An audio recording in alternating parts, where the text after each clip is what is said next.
Alhamdulillah, wassalatu wassalamu ala rasulillah wa ala alihi wa sahbihi wa mawala. Rabbi israh li sadri wa yassir li amri wahlul 'uqdatam min lisani yafqahu qawli.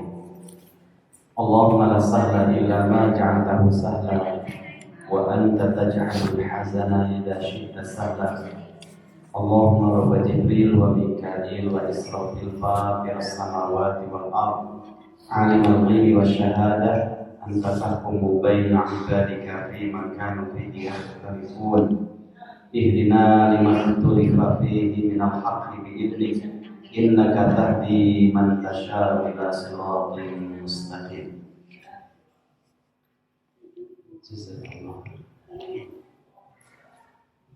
Ada 2 kelas berarti 2 jam.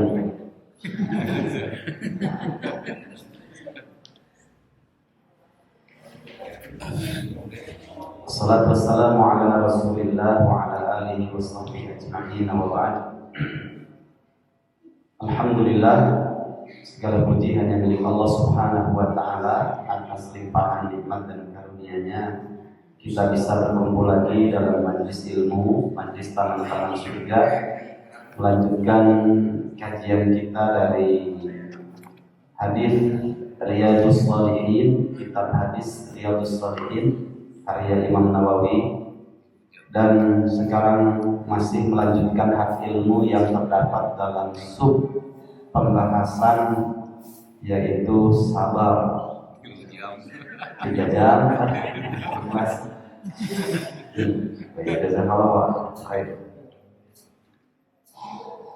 masih sub pembahasan dari bab sabar pada hadis yang ke-7.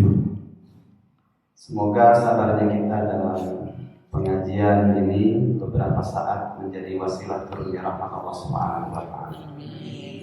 Salawat dan salam kita limpahkan kepada Nabi kita Nabi Muhammad sallallahu alaihi wasallam, pada keluarganya, sahabatnya, serta seluruh muslimin, saudara-saudara kita semuanya.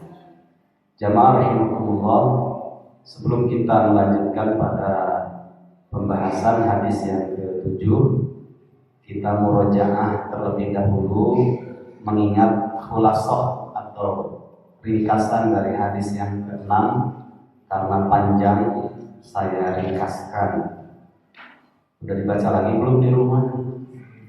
Kajian yang sebelumnya itu hadis panjang, sebuah kisah hadis sahih yang diriwayatkan oleh Imam Muslim, dan ini juga terdapat di dalam tafsir Ibnu Katsir dan juga tafsir yang lainnya ketika menjelaskan tafsir dari surat Al-Buruj. Kisah yang terdapat dalam surat Al-Buruj itu sangat berkaitan dengan hadis ini. Pada ayat yang ke-8 nanti bisa dilihat dalam surat Al-Buruj, Allah Subhanahu wa taala berfirman, "Wa ma naqamu a'udzubillahi minasyaitonir rajim, wa ma naqamu minhum illa ayyuminu billahil azizil hamid." Dan tidaklah mereka di sini adalah raja yang dia memposisikan dirinya sebagai Tuhan selain Allah Subhanahu wa taala, bersama para alwajilnya, staf-stafnya yang mereka sangat setia dan terikat dengan sistem yang dibikin oleh raja. Dan tidaklah mereka itu menyiksa orang-orang mukmin. Orang-orang mukmin di sini adalah mereka yang beriman seketika karena rahasia Allah Subhanahu wa taala melalui seorang gulam, melalui seorang gulam yang dengan izin Allah bisa menyembuhkan penyakit kebutaan seorang ajudan, salah satu di antara ajudan raja. Kemudian amanna bi rabbi hadzal gulam. Semua orang yang hadir mereka beriman semuanya kepada Rabb-nya gulam. Nah, itu orang mukmin yang dimaksud dalam ayat itu. Dan tidaklah raja dan staf-stafnya orang-orang kafir, dalam bahasa lain para tagut, menyiksa orang-orang mukmin yang beriman bersama dengan gulam ketika itu tidaklah mereka menyiksa orang mukmin illa ayyuminu billahil azizil hamid, kecuali karena mereka beriman kepada Allah Al-Aziz yang maha perkasa, Al-Hamid lagi maha terpuji. Jadi menyiksanya itu bukan apa-apa, karena mereka beriman kepada Rabb-nya pulang kepada Allah SWT. Nah, ini pelajaran besarnya dari kisah ini. Pertama, sunatullah Pak. Orang kalau sudah punya kedudukan yang tidak didasari dengan iman, itu menjadi tempat untuk memposisikan dirinya sejajar dengan Allah Subhanahu wa taala. Melakukan syirik dalam urusan uluhiyah. Ini yang pertama. Sebagaimana raja di sini ya, sehingga punya kedudukan, keleluasaan untuk mengatur, membuat sistem yang aturannya ini, sistemnya ini diberlakukan kepada rakyatnya. Ya, jadi jual beli, pokoknya kalau tidak taat, tidak menuhankan saya, maka urusannya di antara tiga. Satu, kalau tidak diusir dari tempat tinggalnya, kalian tidak berlaku lagi KTP-nya, diusir. Ya. Kemudian yang kedua, dibunuh, kalau enggak dipenjara. Antara itu. Dan itu sunatullah. Yang kedua, dalam kisah yang panjang ini, ternyata orang yang punya kedudukan yang tidak didasari dengan ilmu agama, ya, itu pasti memiliki guru spiritual, kahin, dukun. Ya. Nah, di sini juga kisahnya kan dukunnya sudah tua renta, sudah terasa mau mati, akhirnya minta kepada raja, saya sudah tua, tolong carikan satu orang anak muda dari rakyat yang bisa menerima ilmu yang nanti aku akan ajarkan, ilmu sihir. Itu sunatullah Pak. Mereka para raja itu biasanya punya guru spiritual, para dukun, semuanya. Ya. Kemudian di situ ada pelajaran juga, pelajaran tauhid, bahwa ternyata wa makaru wa makarallahu wallahu khairul makirin. Banyak di sini makar yang terjadi yang direncanakan oleh raja dan dukunnya untuk melanggengkan kekuasaannya raja. Dengan apa? Minta seorang gulam yang terpilih supaya melanjutkan ilmu yang nanti estafetanya di ilmu sihir ini diajarkan oleh kahin tadi kepada si gulam untuk menjadi penasehat raja biar langgeng menjadi dalam tampuk kepemimpinan kerajaannya. Ternyata Allah punya kehendak lain. Sebelum sampai ke rumahnya si kahin ataupun penasehat raja yang dukun itu, ternyata Allah siapkan ada seorang ahli ibadah namanya rahib. Ya. Akhirnya di situ si gulam tadi berhenti dan tertarik dengan ucapannya rahib. Kemudian belajar kepada rahib tentang ilmu tauhid. Ya, salah satunya bisa menyembuhkan penyakit sopak, menyembuhkan kedua mata dan mengobati penyakit-penyakit yang lain. Tapi syaratnya satu, bahwa yang menyembuhkan adalah Allah Subhanahu wa taala. Ini kan pelajaran tauhid, ya. Dakwah tauhid dengan cara seperti itu. Kalau kamu suatu saat akan diuji, ya, dengan ancaman kematian, jangan pernah bercerita kalau yang mengajarkan ini adalah aku, kata rahibnya. Rahib berani mengatakan demikian karena sebelumnya ada terjadi kepada si gulam itu. Dia ketika mau berangkat dari rahib, mau berangkat ke tempat kahinnya, dukunnya raja, ternyata mendapatkan seekor binatang yang sangat besar dan menghalangi banyak orang yang lalu lalang. Di sini kesempatan meminta kepada Allah petunjuk, karena si gulam juga masih terbatas ilmunya, sehingga minta keyakinan kepada Allah. Ya Allah, seandainya urusan yang diajarkan oleh rahib itu benar dan yang diajarkan oleh guru spiritualnya raja itu salah, maka buktikanlah dengan melempar batu ini hewan yang besar itu mati atas izin kau. Akhirnya dilempar, kemudian matilah atas izin Allah SWT. Dia yakin ketika itu ternyata yang benar itu adalah rahib, ya. Kemudian dia belajar ilmu sihir, cuma takut ketika sampai ke sana, kalau saya berangkat terlambat karena tertahan dulu, mampir dulu ke tempat rahib, tapi kemudian khawatir dimarahi oleh kahinnya. Curhat lagi kepada rahib itu, kata rahib gini aja, kalau kamu nanti ditanya oleh rahib kenapa, oleh kahin, ya penasehat raja, kenapa kamu terlambat, bilang saja keluargaku menahanku.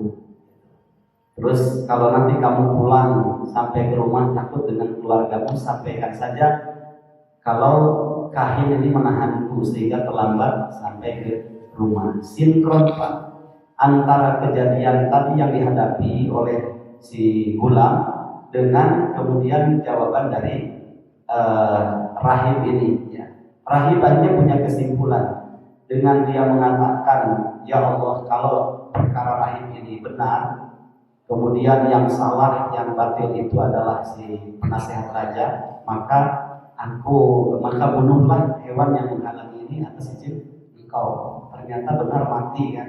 Nah, si rahib ini punya kesimpulan sehingga mengatakan suatu saat kamu akan diuji dengan ancaman kematian. Karena dia punya sikap, punya keyakinan, punya sikap. Ternyata betul, sampai kemudian akhirnya ketika datang seorang informasi sampai ke kerajaan kalau di sana ada seorang anak muda, Gulam namanya, bisa menyembuhkan penyakit kedua, penyakit kebutaan. Akhirnya mendatangi si Gulam itu. Kemudian mengatakan, Gulam, aku ini buta, bisakah kau menyembuhkan aku? Ya, karena dititipi oleh gurunya si rahib, ketika menyembuhkan kasih syarat, ya, ini ilmu tauhidnya. Saya tidak bisa menyembuhkan, pada hakikatnya yang menyembuhkan siapa? Allah Subhanahu wa Ta'ala. Akhirnya dia kalau mau disembuhkan oleh Allah, ucapkan saja bahwa Rohku adalah Allah Subhanahu wa Ta'ala dan dialah yang menyembuhkan. Akhirnya si ajudan raja itu mengatakan kalimat tauhid, ceritanya masuk Islam dan tidak menuhankan lagi raja. Kemudian baru diwasilahi oleh si Gulam tadi, alhamdulillah atas izin Allah sembuh. Setelah itu balik ke kerajaannya, kaget kan rajanya, siapa yang menyembuhkan kedua matamu? Nah, akhirnya disitulah terjadi dialog tentang kalimat tauhid itu sampailah ke istana raja. Yang menyembuhkan aku adalah Tuhanku dan Tuhanmu. Kaget. Oh, selama ini kamu punya Tuhan yang baru, katanya. Bukankah aku ini adalah Tuhanmu? Nah, akhirnya didesak, disebutkan si Gulam. Padahal kalau nanti ditanya oleh raja, jangan pernah menyebutkan Gulam, karena didesak, disiksa, tidak tahan. Wasilahnya yang menyembuhkan itu si Gulam, wasilahnya. Datangkan si Gulam, kemudian menjawab dengan hal yang sama. Ya. Kemudian setelah itu disiksa juga. Begitu sampai berakhir. Nah, ini rahasia yang paling utama dari kisah ini adalah wa makaru wa makarullah wallahu khairul makirin. Mereka bikin makar, ternyata Allah juga punya makar. Apa nilai tauhidnya? Banyak, yang paling utama adalah endingnya itu. Semua dikasih syarat oleh Gulam. Kamu wahai raja tidak bisa membunuh saya kecuali saya harus disalib. Kemudian setelah itu siapkan para pemanah, dan ketika mau melepaskan anak panahnya ucapkan Bismillahirrahmanirrahim. Setelah dikumpulkan seluruh rakyatnya, akhirnya betul Bismillahirrahmanirrahim, dan matilah si Gulam itu. Dari situ melihat keajaiban yang sangat besar, akhirnya seluruh rakyatnya mengucapkan amanna bi rabbi hadzal gulam. Nah, ini kemenangan tauhid di sini. Semua orang masuk Islam ketika itu, beriman. Resikonya adalah disiapkan parit, kemudian di situ ada api yang sangat besar, dan mereka semuanya dimasukkan ke dalam parit, dan lebih memilih itu karena itu adalah jalan yang terbaik mempertahankan iman. Ya. Kalau sekarang kembali kepada rohnya adalah si raja, tetap mati. Konsisten di atas keislaman, tetap mati. Mending mati dalam kekafiran, mending mati dalam keadaan tauhid, meskipun harus sama-sama matinya. Ini lebih jauh lebih mulia. Nah, yang terakhir lebih menyentuh hati lagi. Apa? Seorang ibu yang bawa bayi, dia roib wasyak, ragu ini. Kalau saya mengucapkan Bismillahirrahmanirrahim, bagaimana dengan bayi saya? Itu fitrah seorang ibu. Tapi kalau saya cabut kalimat ini, berarti saya menjadi orang yang musyrik, mengikuti kebatilan. Akhirnya bayi itu atas izin Allah menguatkan ibunya. Isbiri ya ummah fa innaki 'alal haqqi. Wahai ibuku, sabarlah engkau di atas kebenaran. Sabarlah engkau di atas jalan yang benar. Fa innaki 'alal haqqi. Karena sesungguhnya engkau wahai ibu, benar-benar ibu ini berada di atas al-haq. Akhirnya tetap mengucapkan dan konsisten di atas keimanan. Cuma resikonya dua-duanya, si ibunya dan bayinya juga dimasukkan ke dalam parit yang penuh api. Wa ma naqamu minhum illa ayyu'minu billahi al-'azim. Nah, di sini jadi pelajaran juga bagi kita, Pak. Ya, mungkin bisa saja suatu saat, saya tidak nakut-nakuti, tapi ujiannya memang begitu. Bertambah iman, bertambah besar ujian. Bertambah iman, bertambah besar ujian. Sebelum April 2011 itu di Suriah, tidak pernah terpikir sebelumnya kalau suasana apa yang pernah terjadi dalam surat Al-Buruj dan juga hadis yang kita pelajari satu pekan sebelumnya, itu tidak terpikir oleh kaum muslimin di Suriah. Ternyata setelah April 2011 baru terbukti, ya, ternyata terjadi juga dalam kehidupan mereka. Ya. Kul huwallahu ahad Allahus samad. Itu diganti, ya. Lam yalid wa lam yulad wa lam yakul lahu kufuwan ahad. Itu diganti surat Al-Ikhlas, bahwa la ilaha illa bashar asad. Qul huwallahu ahad Allahus samad lam yalid wa lam yulad illa bashar asad. Coba. Ya. Tidak ada Tuhan yang wajib diibadahi kecuali bashar asad. Mau tetap dalam kalimat qul huwallahu ahad, la ilaha illallah, atau mengikuti apa yang dipaksakan oleh mereka. Ya. La ilaha illa bashar asad. Terjadi baik. Akhirnya salah satunya seorang wartawan itu tetap mengatakan la ilaha illa Allah, tidak mengucapkan la ilaha illa bashar asad. Sudah diberondong, mati di situ. Nah, ujiannya begitu. Dan disitulah nilai tertinggi di sisi Allah Subhanahu wa Ta'ala ketika kita mempertahankan iman, mempertahankan keyakinan, meskipun harus kehilangan nyawa. Bahasa ringannya itu, yang memilih kekafiran ya mati, yang konsisten di atas keimanan juga mati. Itu sama-sama matinya. Ya sudah, mendingan tetap konsisten di atas keimanan. Itu harganya mahal. Itulah yang difirmankan oleh Allah Subhanahu wa Ta'ala dalam surat Fussilat surat 43 ayat yang ke-30 yang disebut dengan istiqomah.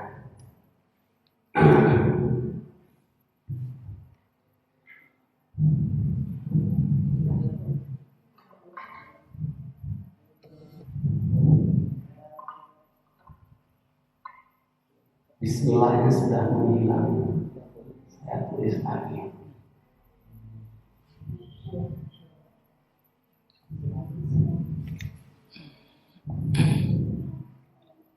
Innal ladzina qalu rabbuna Allah tsumma istaqamu tatanazzalu 'alaihim malaikatu alla takhafu wa la tahzanu wa abshiru bil jannati allati kuntum tu'adun.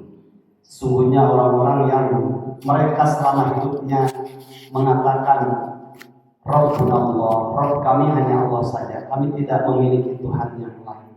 Dipaksa bagaimanapun, lebih baik aku mati. Tsumma istaqamu, itulah yang disebut dengan kemudian mereka konsisten di atas kebenaran, sabar di atas al-haq, itu namanya istiqomah di atas keimanan. nanti diburuhi oleh Allah Subhanahu wa taala, dikasih imbalan, diburuhi. Tiga, satu, malaikat itu datang kepada orang itu, Allah takhafu. Aslinya ini anla, ya, anla takhafu.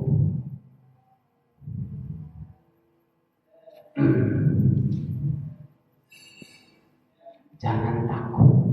Di hareosan malaikat atas izin Allah bisa juga dilihat oleh orang yang sedang menghadapi sakaratul maut. Allah takhafu, jangan takut terhadap apa yang akan dihadapi setelah kematian. Jangan takut karena kamu dibebaskan oleh Allah Subhanahu wa taala dari siksaan api neraka, siksaan di alam barzakh. Nanti bisa dilihat ayatnya surat 6 ayat yang ke-82. Alladzina amanu wa lam yalbisu imanahum bidzulmin ulaika lahumul amnu wa hum muhtadun. Orang-orang yang hidupnya beriman dan tidak mau melakukan kemusyrikan, konsisten di atas al-haq, sabar di atas kebenaran, maka mereka akan diberikan dua imbalan. Satu, ulaika lahumul amnu, mereka akan mendapatkan al-amnu, diamankan, keamanan, diamankan oleh Allah dari siksa alam barzakh dan dijauhkan dari api neraka, diamankan. Ini kondisi di akhiratnya. Di dunianya wahum muhtadun, di dunianya selalu mendapatkan bimbingan dari Allah Subhanahu wa taala di dunianya.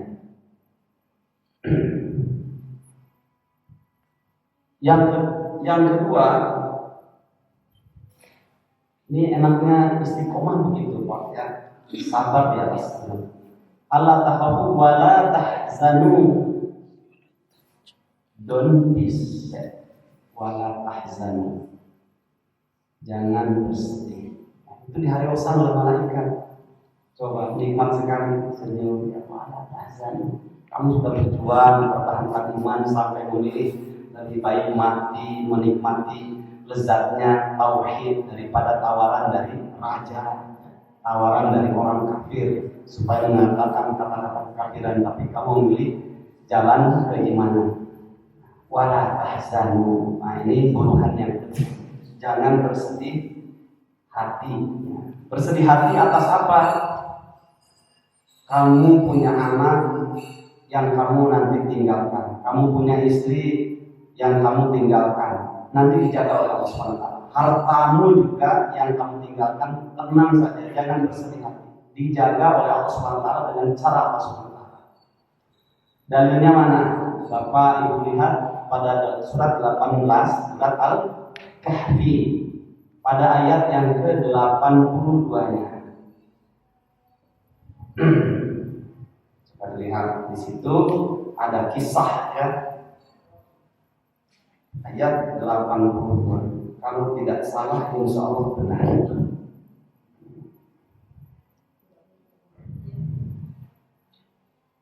Nanti terjemahannya sama ayatnya baca dari ayat 60 sampai ayat 82 karena panjang kisahnya. Wa ammal jidaru fakana li gulamaini yatimaini fil madinah wa kana tahtahu kanzul lahumā wa kana abūhumā ṣāliḥan فأراد ربك أن يبلغا أشدهما ويستخرجا كنزهما رحمة من ربك وما فعلته عن أمري ذلك تأويل ما لم تستطع عليه صبرا. Ini dijadikan dalil oleh Al-Imam An-Nawawi. Saya simpelkan dia berurut. Itu Nabi Musa dengan muridnya Yusha bin Nun namanya, dalam perjalanan mencari pertemuan dua buah lautan yang di situ ada Khidir, Nabi Khidir atau Khadir.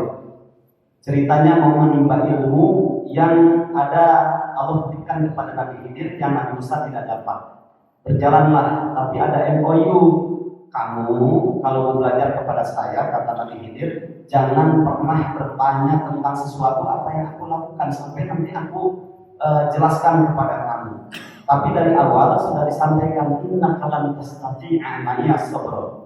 kamu tidak bisa sabar berjalan bersama saya, kata Nabi Khidir, karena sudah pasti apa yang dilakukan itu atau jaiyah dengan apa yang dipahami oleh Nabi Musa. Pertama, berangkat, ada perahu dibocorkan, kemudian nggak sabar, kamu melakukan satu pelanggaran, ini kan dolim gitu. Sudah kesampaikan kan di awal juga kamu tidak bisa sabar. Kemudian minta maaf, dimaafkan oleh Nabi Khidir. Yang kedua, ternyata ada anak muda ganteng sikat sama Nabi Khidir, dibunuh. Kata Nabi Musa, kamu melakukan kemungkaran yang sangat besar. Nah, aku sudah sampaikan, kamu tidak bisa sabar dengan saya. Kemudian yang ketiga, ada benteng yang hampir roboh, kemudian diperbaiki. Kata Nabi Musa, kamu bisa minta upahnya, ngapain kayak begini kok dibenahi, minta upah dong kepada pemiliknya.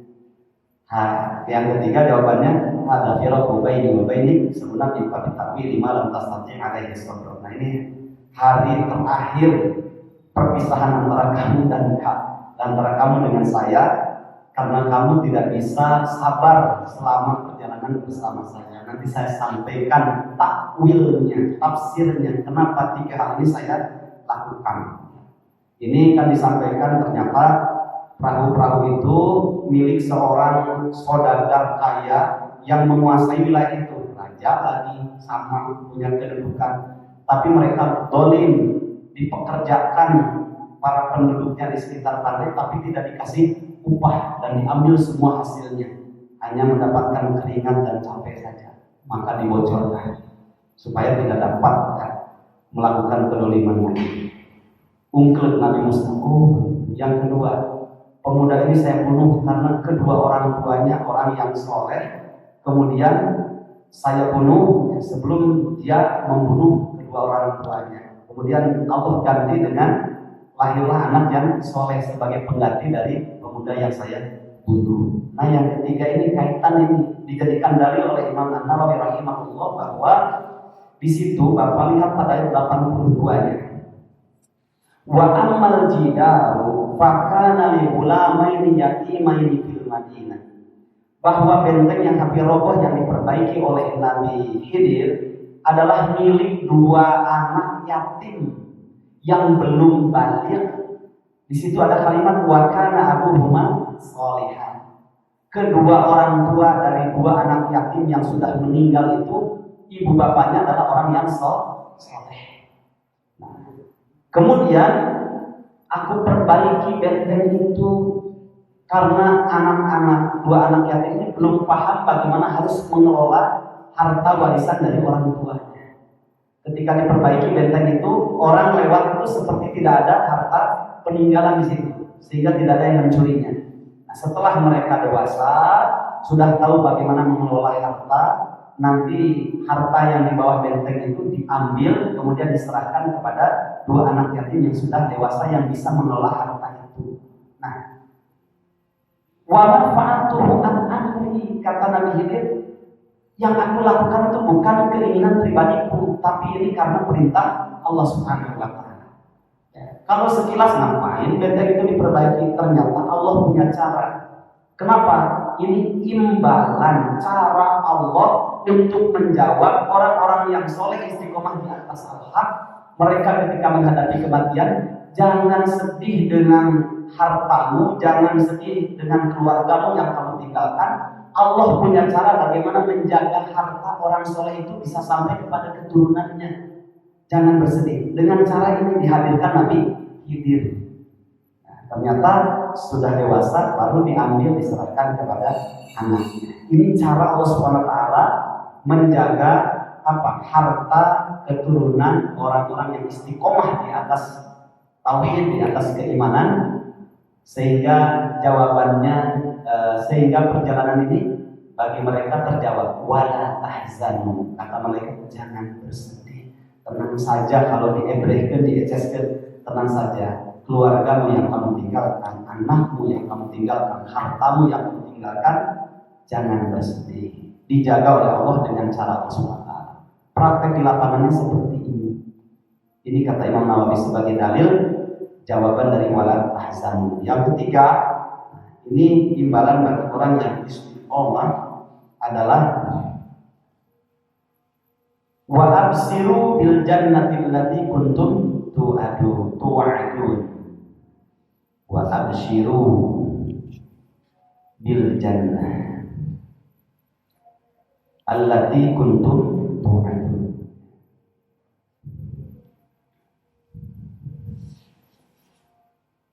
Dan terimalah kata malaikat di hari besar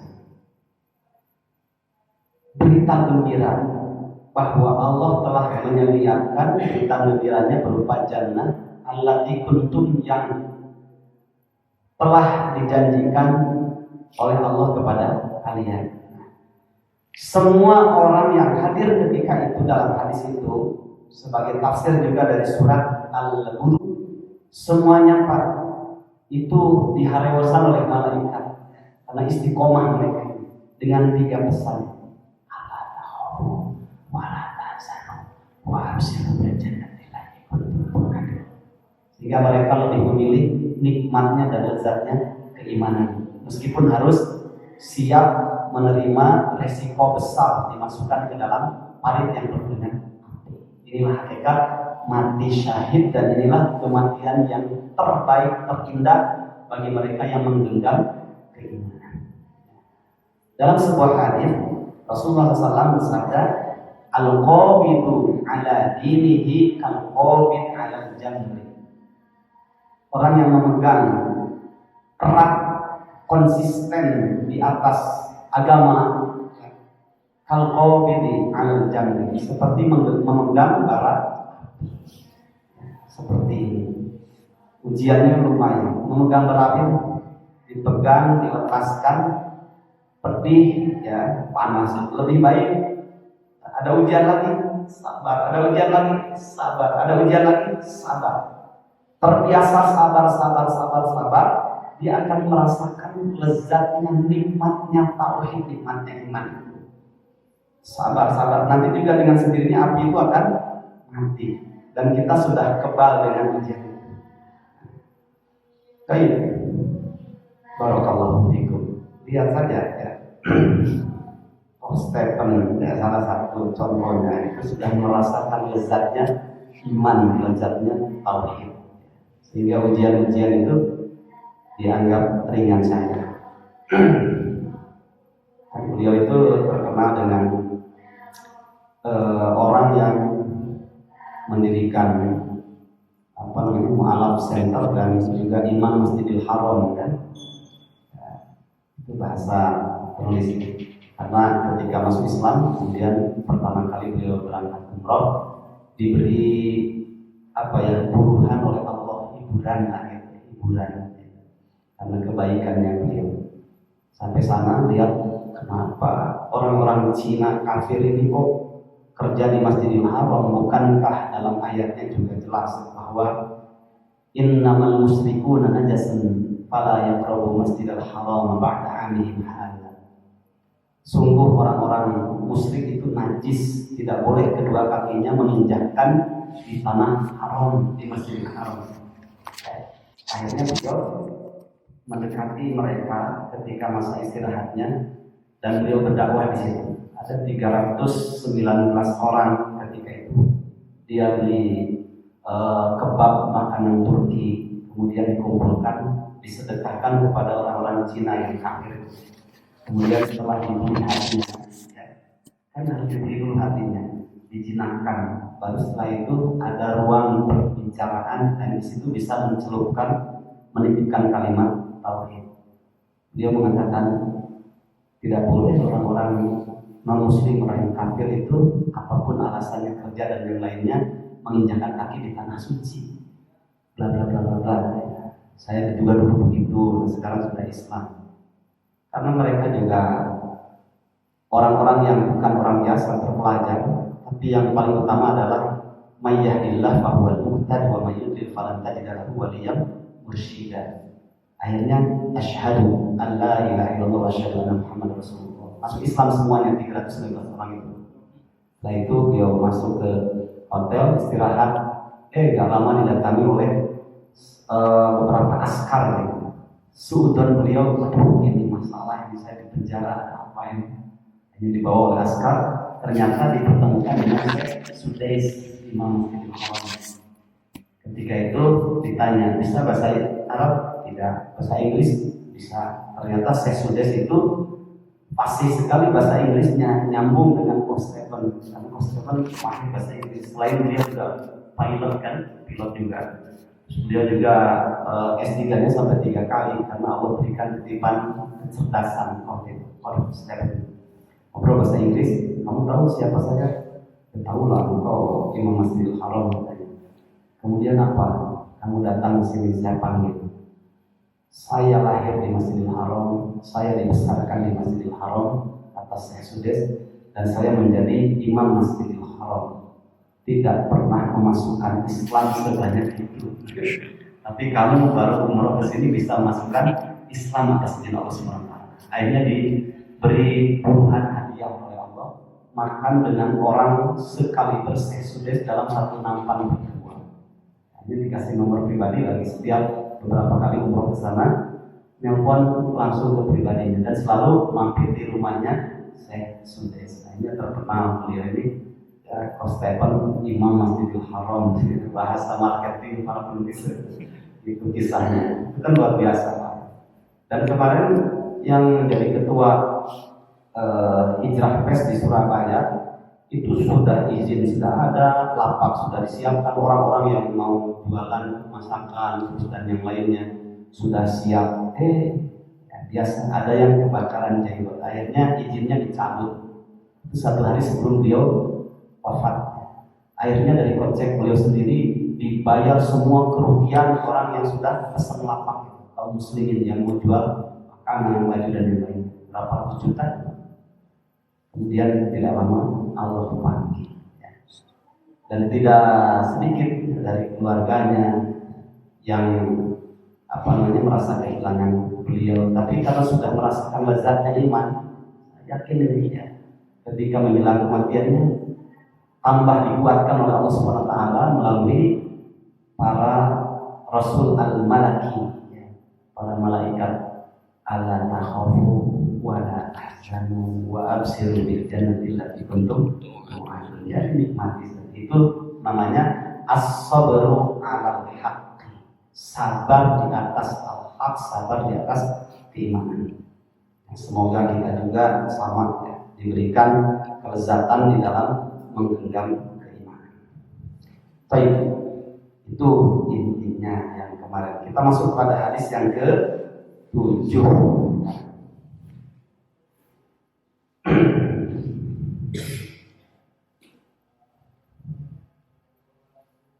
An Anas bin Malik, yang bawa kitabnya silakan. Dari Anas bin Malik radhiya, semoga meridhoi siapa Allah anhu kepada Anas bin Malik.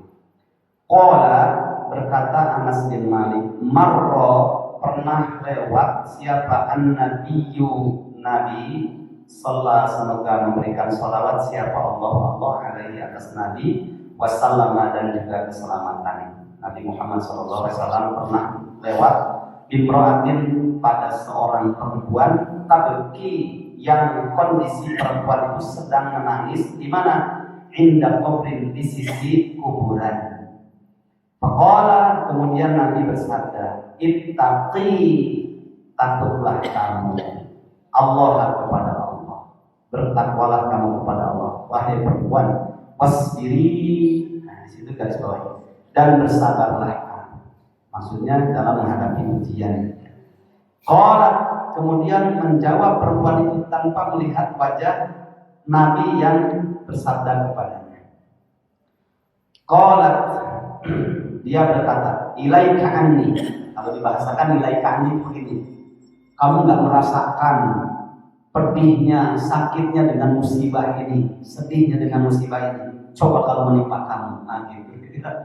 Dia nggak lihat sambil ngangguk, coba kalau ini musibah ini menimpa kamu. Karena yang meninggal ini suaminya. Fa innaka lam tusab bi musibati, kamu tidak merasakan musibah yang Allah timpakan kepadamu. Walam ta'rifu, tapi perempuan itu tidak mengetahui siapa orang yang diajak bicara itu.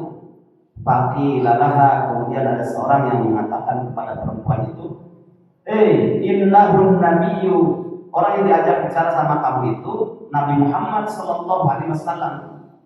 Oh begitu, sudah lewat ya, karena di sini ada faqila itu bukan seketika di situ, bukan. Setelah pulang Nabi, kemudian perempuan itu juga pulang, ada yang ngasih tahu, kamu sadar nggak yang diajak bicara tadi ketika kamu di depan kuburan kamu itu Rasulullah SAW.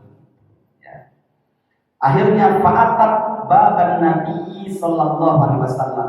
Segeralah seketika itu perempuan tadi, sahabiah tadi, dia mendatangi dan mengetuk pintunya Nabi, pintu rumahnya Nabi. Falam tajid indahu bawwabina. Kemudian datang kepada Nabi dan dia tidak menjumpai bawwabin. Bawwabin itu para penjaga rumahnya Nabi. Nabi itu kan mudah ditemuinya. Begitu juga para khalifah pada zaman kekhilafahan, kalau ada tamu tidak melalui protokoler liarnya gitu.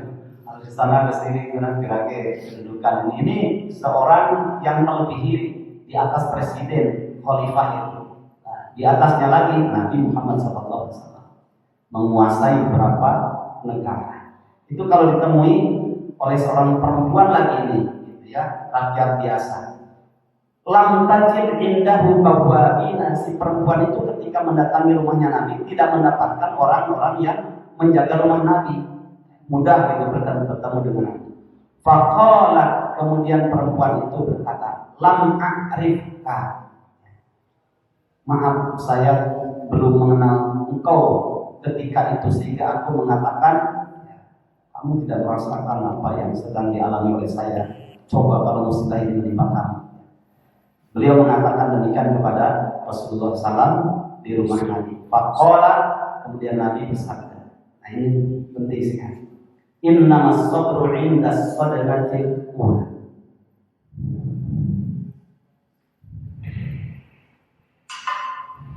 Cabut dulu ya.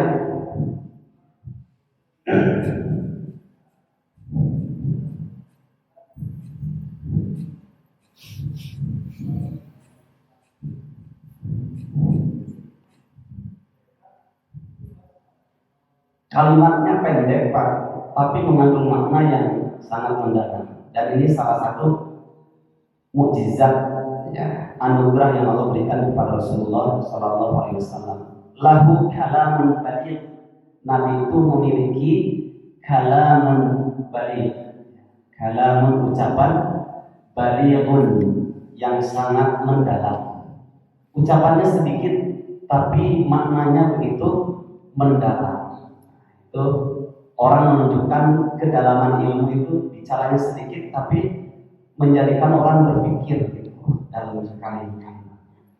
Cuma mengatakan kepada perempuan itu innamas sabru, sesungguhnya sabar yang paling menentukan itu innamas sabru inda sudamatil ula.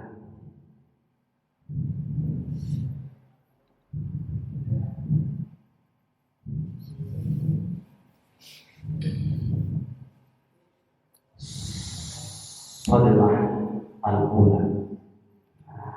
Ini rumusnya Pak Bu ya. Muttafaqun alaih. Sesungguhnya sabar yang paling menentukan adalah inda sodematil ula. Ketika pertama kali kita mendapatkan musibah sudah bisa sabar, menjaga lisan, tidak mengungkapkan kata-kata kotor, kata-kata yang bisa menambah jauhnya dirinya dari Allah SWT, kata-kata yang tidak berkualitas, kata-kata yang ternyata menyalahkan kanan dan kiri, ya, tapi diam ya, dengan mengatakan innalillahi wa inna ilaihi raji'un. Allahumma ajirni fi musibati wa akhlif li khairan minha. Ya. Itu sesuatu yang menunjukkan berprasangka baik kepada Allah Subhanahu wa taala. Nah, maka kata Ibnu Qayyim, innamas sabru 'inda as-sidmatil ula. Sabar yang paling menentukan itu adalah ketika pertama kali kita terkena musibah. Pertama kali terkena musibah kita bisa sabar, maka maknanya kali yang kedua dapat ujian itu dia bisa sabar lagi, ketiga bisa sabar lagi, dapat ujian lagi bisa sabar lagi, begitu ya. Tapi kalau pertama kali sudah tidak bisa sabar, orang ini ketika ada ujian yang kedua jauh tidak bisa sabar lagi. Jadi yang paling menentukan adalah ketika pertama kali mendapatkan ujian, kemudian kita bisa sabar. Gampang Pak ya. Saya pernah bawa beberapa anak muda.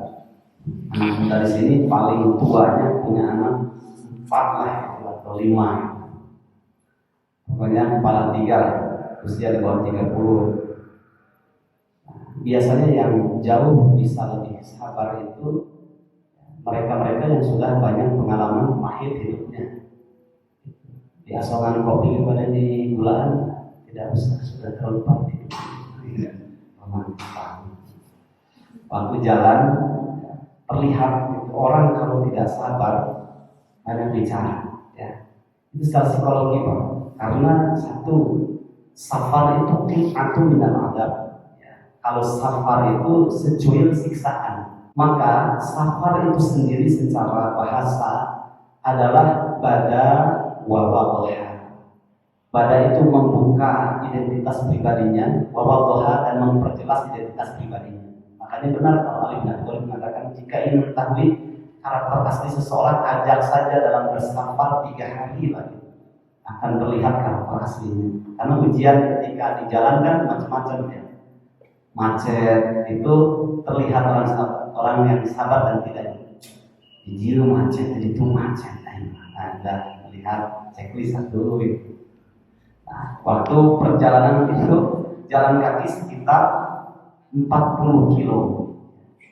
Saya bilang perjalanan kita lumayan agak jauh, tapi kalau kita nikmati dengan penuh kesabaran, Allah akan memberikan imbalannya. Kita sampaikan ada dalam safar. Satu di antaranya Nabi mengatakan, "Ma min talaqatin fi safarin illa yamiru ahadahum." Tidaklah 3 orang dalam sebuah safar wajib harus mengangkat imam safarnya untuk ketok palu ketika ada perbedaan pendapat. Ya sudah, samina wa ta'na. Kata imam safarnya ke sini, begini. Itu. Yang kedua, ketika mendapatkan tanjakan, perbanyaklah bertakbir. Kalau pas turunan, bertasbih. Karena dalam hadis, idza sa'adna kabbarna wa idza nazalna sabbahna. Baik jalan maupun di atas kendaraan, motor, mobil atau jalan.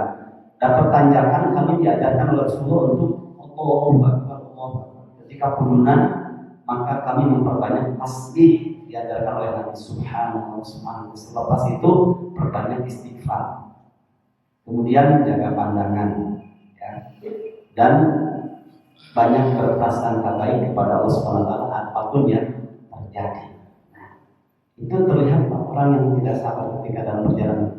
Baru 2 kilo itu mengekspresikannya macam-macam. Ustaz, ari warung lebih gini, checklist gitu ya. Nah, can ayat jauh kan, tuh jalan lagi. Ya. Udah agak lama berapa kilo lagi, sampai seberapa kilo dari jalan itu, checklist. Ya. Itu sebenarnya mengekspresikan ketidaksabarannya, gitu ya. Ustaz, hari jadwal pulang kira checklist. Padahal kan aturannya sudah ada. Kita di tempat ini sekian kilo kita istirahat gitu ya. Ada yang datang lagi, saat izinnya, pada ini istirahat ke warung sekarang jauh terlihat. Nah itu semuanya bukti ketidaksabaran ya. Cuma mengekspresikannya berbeda-beda. Tapi orang yang sabar, dia ketika lelah ada tanjakan, dia nikmati saja, nikmati, lolos. Nanti ketika ada ujian lagi, dia sudah biasa, ujian kedua, ketiga. Nah disitulah nanti lahirlah sebuah kata-kata mutiara dalam bahasa Arab. Wa ma ladzatu illa ba'da. Tidak ada kelezatan kecuali setelah bersusah payah, bersabar di atas ujian-ujian ya dalam perjalanan. Dalam hidup juga sama. Kalau sudah bisa sabar ketika dapat ujian, dia ketika digulirkan lagi oleh Allah ujian yang kedua, ketiga ya biasa saja. Biasanya yang berikuh itu orang yang melihatnya, orang yang mengerjakannya, mengalaminya biasa saja. Nah, itu. Makanya ini yang paling menentukan. As-sabru 'inda sadmatil ula. Biasakan ya, kalau kita mendapatkan musibah jangan komentar dulu, istighfar saja. Allahumma ajirni fi musibati wa a'udzu bika Allahumma inna lillahi wa inna ilaihi raji'un, atau istighfar astagfirullahaladzim, karena bisa saja musibah itu karena efek dari perbuatan dosa kita. Dan Allah mengatakan, Rasulullah SAW bersabda, "Ma min musibatin tusibul muslima illa kanat kafaratan lahu ala syauqati yusabuha." Tidaklah musibah yang menimpa diri kita ketika itu kecuali menjadi rahasia Allah ingin meleburkan dosa dari dosa-dosa yang pernah kita perbuat atas syauqati yusabuha, sampai ada duri yang masuk ke salah satu di antara kedua telapak kaki kita. Jadi pas kena musibah mudah-mudahan penghapus dosa. Tapi kalau kita melihat orang lain terkena musibah, ya jangan dipersulit kata Nabi. Orang kena musibah, sabar. Udah tahu memang harus sabar, gitu. Salah itu bahasa itu. Ya. Benar tapi salah. Kena musibah, ya mudah-mudahan sing jadi kafaroh barusan jadinya. RT benar tapi salah, nggak tepat waktunya. Lain apa ya kan istilahnya. Tetap basyiru wa la tunafiru. Sampaikan berita gembira kepadanya. Jangan ditakut-takuti. Orang lagi sedih jangan dibikin dia berpikir lagi kasihan menghadapi apa yang dia sedang hadapi itu sudah berat, jangan diperberat lagi. Nabi kan mengatakan yassiru wa la tu'assiru. Permudah jangan kau persulit. Basyiru wa la tunafiru. Ketemu orang itu berilah berita yang membahagiakan. Jangan membawa berita yang menjadikan dia berpikir. Kalau masalah tambah lagi bahasa ini menjadikan dia tidak kamu. Makanya kalau ada yang kena musibah, semoga Allah SWT menambahkan pahalanya di musibah ini. Kan jauh lebih enak, gitu ya. Kalau musibah, semoga dosa-dosa Anda menyebur atau dosa ini. Wah itu, tolong ini aing nggak tepat, gitu. Nggak tepat. Seperti kan kadang bahasa itu ya. Benar cuma tidak tepat itu jadi nggak benar gitu. Ada makanya disebutkan dalam kaidah itu halakamrun malam ya'rif qadrahu, celaka orang yang tidak tahu posisi dirinya itu. Ketemu sahabatnya atau tetangga yang sudah 10 tahun, 15 tahun menikah nggak punya anak, di hadapan banyak orang sambil di ini, semoga ya besok membuka anak, itu di hadapan banyak orang. Benar kalimat itu, tapi secara nurani itu fitrahnya usaha loba anak begitu sih kan. Tapi kalau dibahasakan tidak tepat, tapi benar-benar cuma nggak tepat. Nah kadang begitu Pak ya. Maka orang kena musibah hiburlah ya, dengan berita-berita yang membahagiakan. Orang yang bahagia tambahkanlah dia ingatkan dengan rasa syukurnya. Begitu. Baik, kita lanjutkan dulu. An Abi Hurairah, hadis yang ke-8. An Abi Hurairah, dari Abu Hurairah, anna Rasulullah sallallahu alaihi wasallam, bahwasanya Rasulullah sallallahu alaihi wasallam qala bersabda, yaqulullahu ta'ala, berfirman Allah, siapa? Ta'ala yang maha tinggi. Berarti hadisnya hadis qudsi. Ma li 'abdi al-mu'mini 'indi jazaa'un, tidaklah bagi seorang hambaku yang mukmin mendapatkan pahala di sisiku. Idza qabattu safiyyahu min ahli dunya, jika aku genggam pendamping dekatnya min ahli dunia, sesuatu yang sangat dia kasihi dari keluarganya di dunia. Mungkin istri suaminya, suami berarti istrinya, atau mungkin anaknya. Itu yang disebut dengan sofiyahu min ahli dunia, sesuatu yang sangat dekat, sangat dikasihinya, diambil oleh Allah SWT, diwafatkan. Tsumma ihtasabahu, kemudian orang itu tidak punya harapan illa jannah, atas kematiannya keluarganya yang dikasihinya, dia tidak punya harapan kecuali berharap kepada Allah Subhanahu wa taala. Illa jannah, kecuali orang itu akan mendapatkan jannah. Rawa meriwayatkan kepada hadis Al-Bukhari, Imam Bukhari. Jadi kalau dengan bisani nih Pak ya, dengan bisani sebenarnya dalam prakteknya itu ya. Sampai Nabi saja ketika meninggal putranya yang sangat dikasihi, siapa namanya? Ibrahim. Nabi itu menangis. Nabi mengatakan inna lifiro ya lamahzunun, wahai Ibrahim anakku, dengan kamu meninggalkanku sungguh aku ini sangat bersedih, kata, sampai mencucurkan air mata. Fitrah boleh ya, ibu ditinggal suami seketika menangis wajar, sedih. Baru tadi malam makan bersama dengan anak-anak, kemudian saling bercerita. Paginya kemudian pas dibangunkan mau sholat subuh sudah tiada, kaget, dia kaget. Fitrah, menangis boleh menangis, silakan, tumpahkanlah kedua air mata untuk menangis, fitrah. Tapi ada batasannya, jangan sampai kemudian melanggar batasan-batasannya, sampai tidak menerima dengan keadaan takdir itu ya, sehingga nanti kufur terhadap iman kepada takdirnya. Maka Nabi mengatakan laisa minna man, ya, tidak termasuk dari golongan kami. Laisa minna man saqqal juyuba wada'a bidakwal jahiliyah.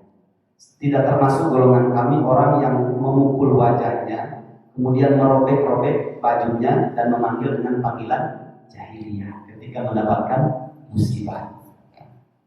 Seperti begini Pak, kan ada orang itu sampai tidak menerima sampai memukul wajahnya. Salah hidi, ya memang tidak boleh keluar. Salah hidi, pangkas saya itu saudara disebutkan. Pagar sore, yang salah hidi, mukul sampai robek-robek baju. Nah itu namanya melebihi takdirnya ya, melebihi fitrahnya, tidak boleh. Tapi kalau sekedar menangis, Masya Allah, maaf itu hal yang biasa. Tapi setelah itu berlalu banyak istighfar dan tidak boleh keluar semasa istihdadnya, masa berkabung. Ya. Islam itu sesuai dengan fitrah. Makanya biasakan kalau ada yang meninggal, misalkan suaminya meninggal, sahabat-sahabat pengajian ibu-ibu itu datang ke sana dengan menghiburnya.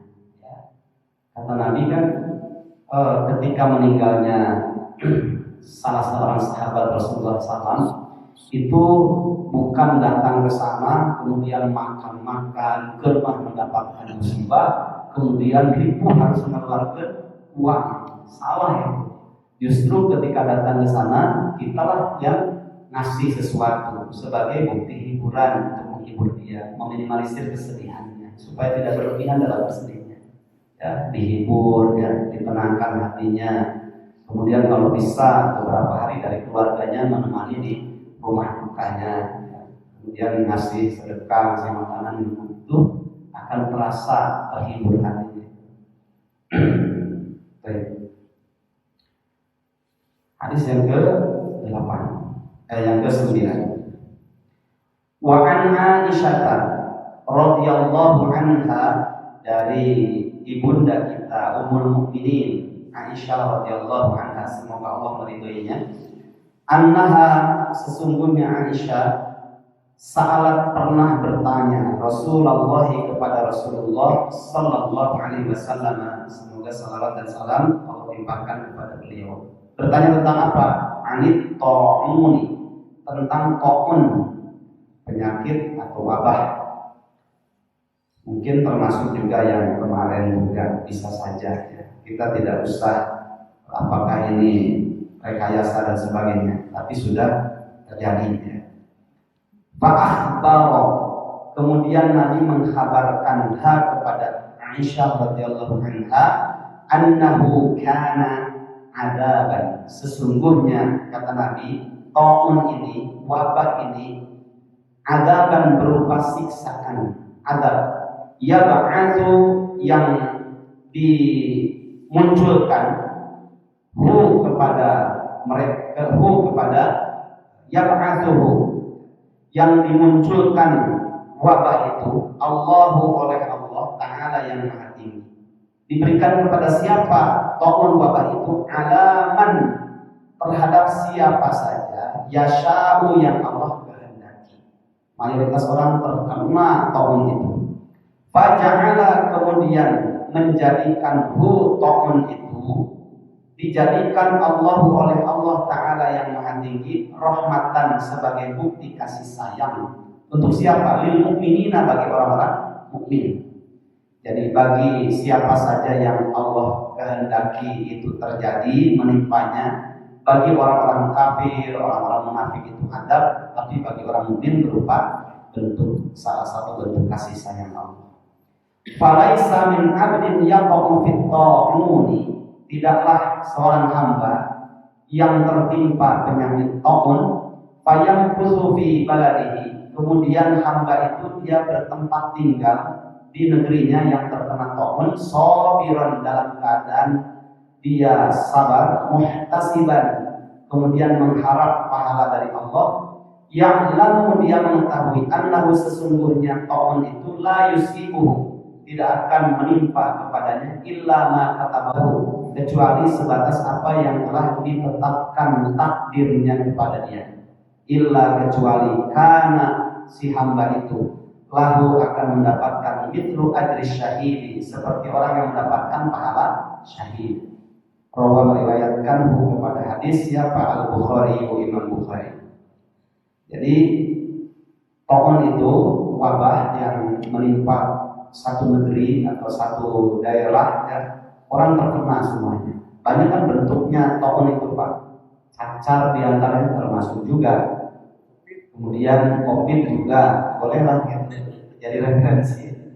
Nah, meskipun ada bahasa apapun sakitnya keluar dari rumah sakit jadi COVID gitu.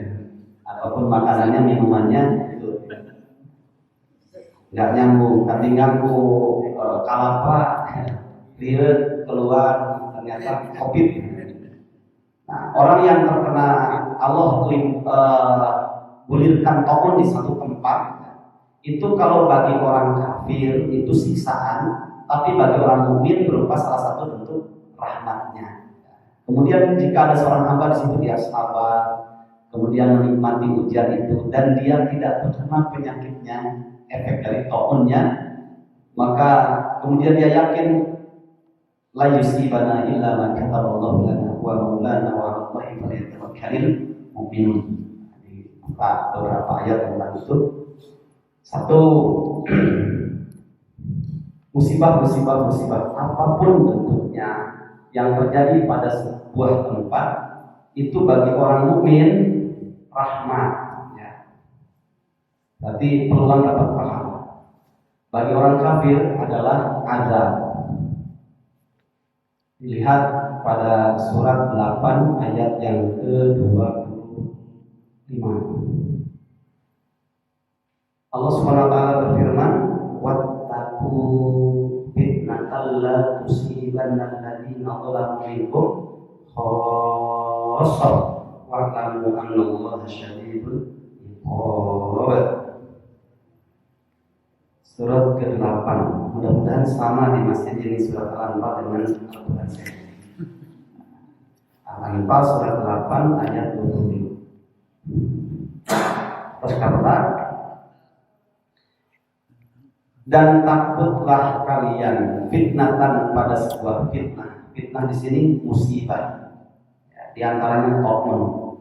La tusiban, yang sama sekali musibah itu tidak mungkin akan menimpa alladzina kepada orang-orang zalamu yang zalim saja minkum di antara kalian khosotan secara khusus.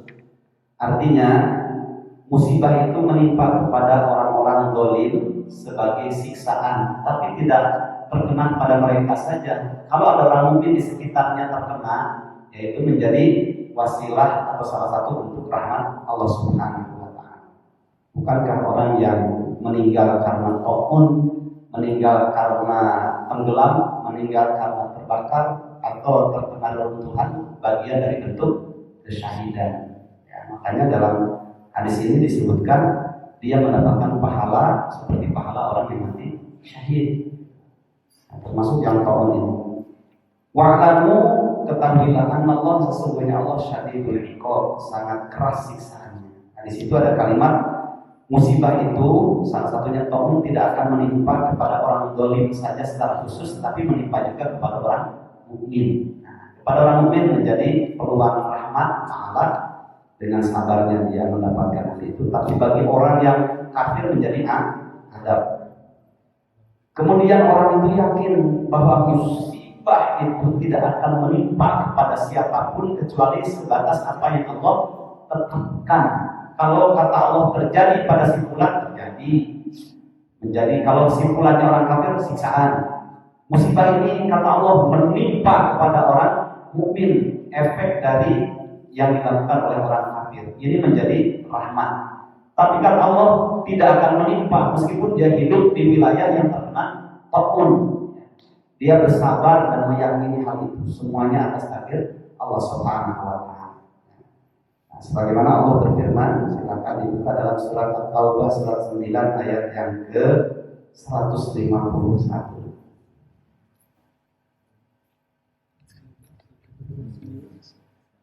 Sebentar, betul.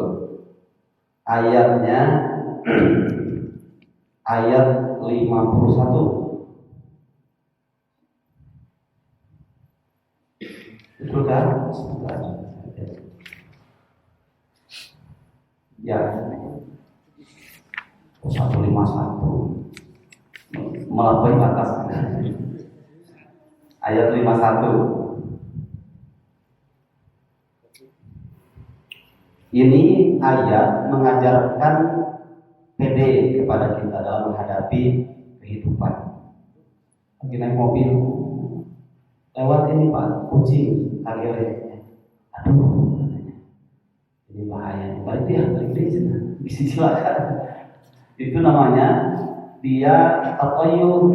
Ya. Lebih bahaya lagi apa? Berprasangka buruk kepada Allah terhadap takdir yang belum digulirkan.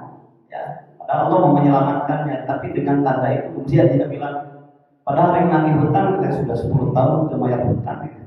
Dia nelfon, kan dia sedang dibayar di hutang di jalan nabrak kucing. Wah, ya mana saya kecelakaan balik deh, akhirnya nunggu 10 tahun deh untuk bayar hutang. Kan jadi rugi sendiri. Nah, padahal ayat itulah yang mengajarkan kepada kita. Qul, katakanlah oleh Muhammad, lan yusibana, itu pakainya lan, itu untuk penekanan makna. Tapi kalau la misalkan, kul la yusibuna, kalau pakai la itu yusibuna, tapi kalau lan itu yusibana. Kalau pakai la bukan lan, itu bisa menimpa, bisa juga tidak. Tapi kalau lan itu katakanlah oleh Muhammad la yusibana, sama sekali musibah itu tidak akan menimpa kami, nggak mungkin. Illa ma kataballahu lana, kecuali sebatas apa yang telah ditetapkan oleh Allah terjadi kepada kita, sebatas itu saja. Kalau kita yakin tidak akan menimpa, kata Allah tidak yakin, tidak menimpa, kata Allah terjadi. Jadi harus yakin kepada Allah Subhanahu wa taala.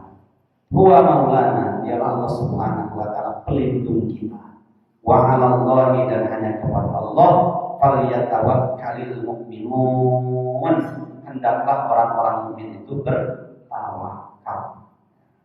Bertawakal itu berusaha dulu menghindar dari hal-hal yang akan menimpa, atau umumnya orang menimpa. Orang ini tuh pada batuk ya, tanda-tanda COVID ini kuat gitu ya. Nah, kita namanya tawakal itu selain berdoa terus kepada Allah ya, agar kita diberikan kesehatan, juga kita misalkan minum apa minyak telon atau minyak apa kan dulu sarannya gitu. Saya kemana-mana bawa minyak itu Pak, cangklang gitu ya. Mau ngaji pada kaget, Ustaz ini berapa lama di Bantennya? Aneh kan, untuk ditaburkan itu diminum. Alhamdulillah, itu namanya tawakal. Rasulullah SAW menggambarkan sedikit tentang tawakal itu seperti seekor burung.